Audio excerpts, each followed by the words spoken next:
Well, today I have SatPack Storytime episode 2, long awaited by absolutely no one, and I have some perfect order booster packs, everyone's favourite, but more importantly, I'm going through a very interesting part of my collection, or hoarding, or whatever you'd prefer to call it, which is my collection of teen-like books, which have a variety of terribleness. Obviously, there's some crucial information like why boys smell, things like that. But yeah, it's a very interesting book. My favorite thing about this one this is all books like this, by the way. This little collection of books that I've bought from secondhand from op shops over the years, is that this book pretends to be an exercise book or an English book, which is if you take off the cover, which is obviously, very useful and a very realistic situation to hide books like that. But there is like some interesting stuff in these books. Like there's some legitimate positivity. Like this one, for example, has actually a lot of information about like famous women from history and stuff like that. So there's like some positivity among all like the horrible little girl's first Cosmo quiz sort of crappy stuff. But I just think they're interesting because they're all from different eras and they have a sort of unique perspective on, like, each one has a different unique perspective on how like young women, girls were being treated at that time. Does that make sense? I'm so used to opening Sun and Moon packs in this spot. This is the first time I've ever opened something with a silver border, and for some reason it looks really weird to me. It's like freaking me out. Wow. Well, I'm continuing my good luck with this set, obviously. Here's another one which is closer to an actual book. But yeah, I just bought these all from op shops. This one seems a bit more UK. Thank you, Richard. Vic Parker. I don't know who Vic Parker is. They sound cool. But yeah, this one's from 2004. Which is, I feel like there's some, like, you have to sift through a bunch of like misogynistic rubbish, but there's some interesting stuff in these books. But mostly they're just like, as I said, a snapshot into history for whatever time period the book is from. You get like a little perspective on the attitudes of the time. And we sort of gonna get backed into older and older books as we go through. And you'll see that things were a bit different then. Obviously. Unsurprisingly. But yeah, it's interesting. Pokepad. Can never have too many of those. Whoa. That's cute. Haven't really gotten any really pretty cards from this set yet. I like this one. I'll probably keep this. Why not? And then the next one is my biggest book from the collection. But there is, like, you have to see stuff here like clothes and makeup, but then there's also like body changes and talking about sex and bullies and rights and diets, and why dieting is bad and stuff like that. There's a whole bunch of interesting stuff. But then, like, why drugs and cigarettes and stuff, why they're all bad. So there is positivity, some positivity in there somewhere. But then the further back we get, we're going to get into some less useful information, or, you know, more horrifically sexist and so on. But it's just a random little collection of, I think, 9 books that I have. But I just, you know, I think regardless, like, there can be something to be learned from books. For example, I still have my Harry Potter books. I don't read them, but they keep my PC off the carpet so that it doesn't get damaged from airflow sitting on carpet. So it's, you know, they're serving a purpose. They're still useful to the world. Yveltal, I know it's dumb, but I still want to build a deck with this.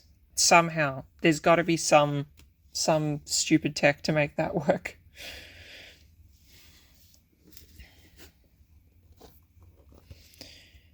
And here we're going back a little bit further with the ideal book for girls. For Robin, from someone 1960. Created from New Zealand. Yeah, this is more a collection of short stories. But it's interesting, you know, 1960, it's a bit different from the others. But we're nearly at the jewel of my collection. I would describe it as one of the most of-the-time books you will ever see.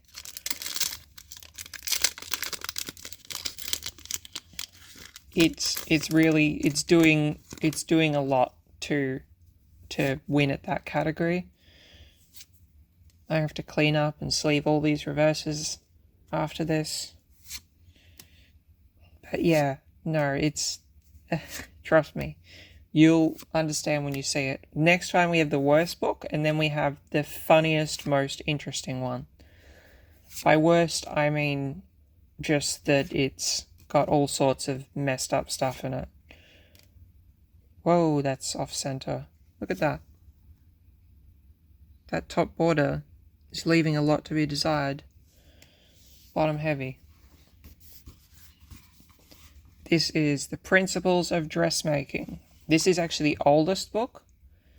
First published 1945. It is for girls in secondary school to learn how to make dresses. I don't know why it's just girls, but I guess that's part of the 1945 of it all.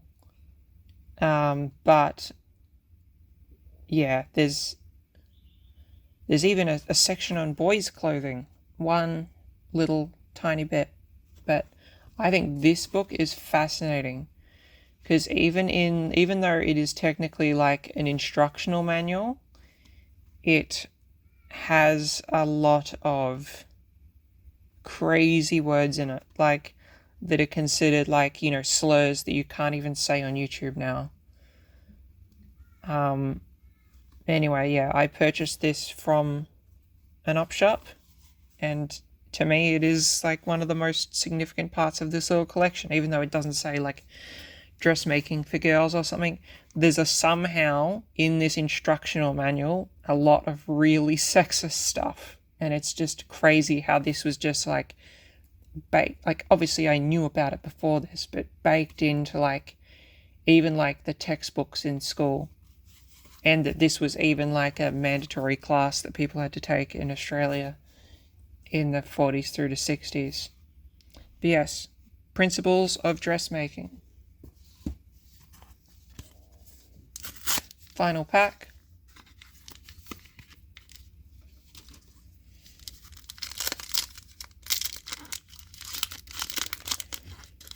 Yeah, the last book is one I've had for a long time.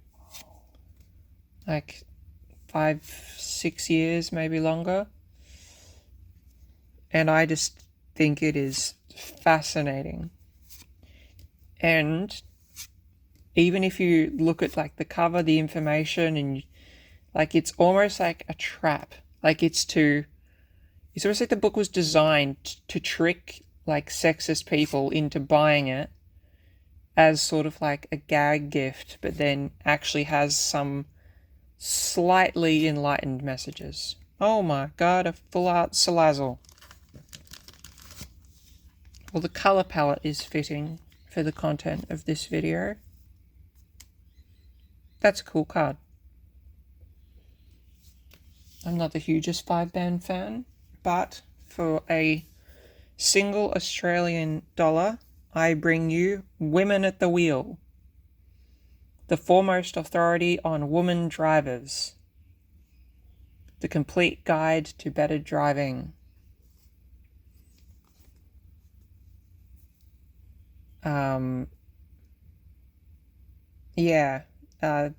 As you can see, this appears to be the most horrific book ever written. And I used to keep this in the glove box of my car just because I just thought it's the funniest thing. But I have actually read some of it, maybe more probably than the quizzes, the high school quizzes on why boys smell. Becoming a Woman at the Wheel. Be glad you're a woman driver. And the first introduction is horrific. Like, it talks about, like, you might be driving because your husband passed away. You might be driving because you got a divorce or something. Like, that the only reasons that you would ever drive is because you were absent the man in your life. But then it talks about like not letting anyone tell you that women can't drive, and that the stereotype that women are bad drivers is bullshit and stuff like that. So it has underneath all the like weird sexist 60s stuff, it does actually have something good as well. So yeah, first printing 1967, and this is like a collection of columns that was made into a book, but this is the key one, and the most important thing about it is the only one that is more expensive now than when it was bought. Than when it was first sold, except for maybe the dressmaking, because I'm assuming that was forced upon high school girls for free in the 1940s. But anyway, that's today's video. 2 decent pulls and a very strange little part of my collection. Well, see you at some point for episode 3, which will come out, who knows, maybe a couple of years from now. Bye.